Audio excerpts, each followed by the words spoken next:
Una po sa ating mga balita, patuloy ang pagpapatupad ng mahigpit na seguridad ng mga otoridad sa mga passenger terminals. Sa katunayan, ang QCPD nag-inspeksyon sa mga terminal ng bus sa Cubao na kadalasang dinadagsa ngayong bakasyon.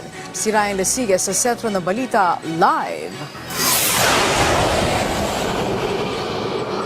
Angelique, ngayong araw nga yung inasahang buhos talaga ng mga pasahero na papauwi sa kanilang mga probinsya para doon gunitain ang long weekend at ang Semana Santa. Kung kahit kanina, nagsagawa ng inspeksyon si NCRPO Director Police Major General Anthony Aberin kasama si QCPD Director Buslig para matiyak yung latag ng seguridad sa mga malalaking terminal dito sa Quezon City.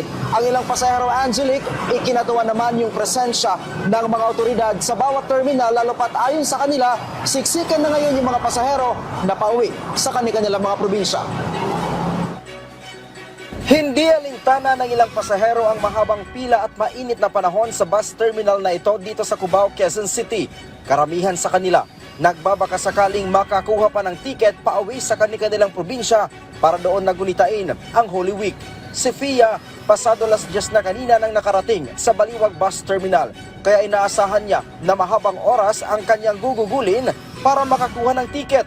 Tinapos niya pa raw kasi ang kanilang klase bago nagdesisyon na umuwi sa kanilang probinsya. Ano daw dito? May makukuha pa? Ayun naman po. Siguro pila na lang po kami. Na-expect din po namin na maraming mga pasahero na uuwi.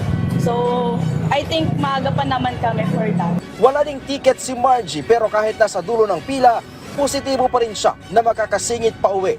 Hindi umano siya nakapag-leave sa trabaho kung kaya't hindi rin siya nakakuha ng advance booking ng ticket pauwi sa Cabanatuan. Naggaling po kasi ako ng work, sir. Nag-stay po kasi ako sa San Juan. Kagabi lang po ako nag-out. Wala po akong time maghakuha po ng mga booking.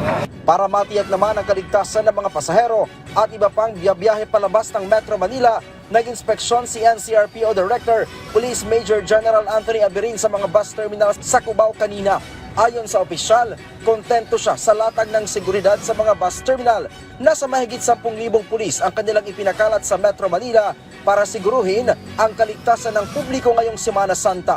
Bukod sa mga bus terminals, airports at seaports, babantayan din ng mga pulis ang mga pasyalan, places of convergence, pamilihan at iba pa. Wala naman daw banta na natatanggap ang NCRPO para sa mahabang bakasyon. Aside from yung mga covert securities natin at saka yung coordination po natin sa barangay at saka volunteer group, tumutulong din po sila para bantayan ng ating komunidad.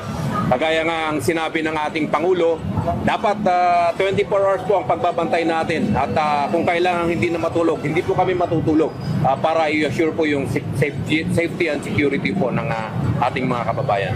Pinalalahanan din ng General ang mga aalis sa kanilang tahanan na siguruhing nakalak ang mga bintana at pinto ng bahay upang hindi masalisihan ng mga akyat bahay. Ibilin din sa mga pinagkakatiwalaang kapitbahay ang iyong tahanan kung magtutungo sa mahabang bakasyon. Kaugnay nito, sinabi ni General Aberin na meron ding nagpapatrolyang pulis sa mga subdivision.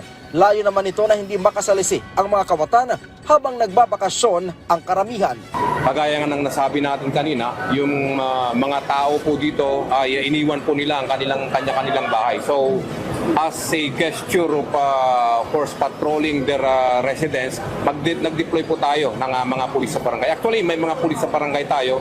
Ang gagawin lang natin is i-intensify pa natin yung pagpapatrolya. Considering na alam natin na yung may mga kabahayan ngayon na wala pong mga tao.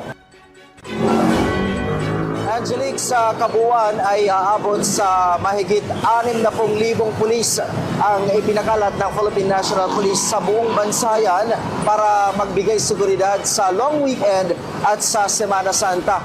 At bagamat sinabi nga kanina ng mga otoridad na walang nakikitang banta sa seguridad, Angelique, ay hindi rin daw sila magpapakakampante kung kaya't naka-heightened alert ngayon ang buong anay ng pambansang pulisya. Samantala, Angelique, sa mga oras na ito ay nandito tayo sa kabaan ng Balintawak at makikita nyo dito sa aking likuran, maluwag pa naman yung daloy ng trapiko.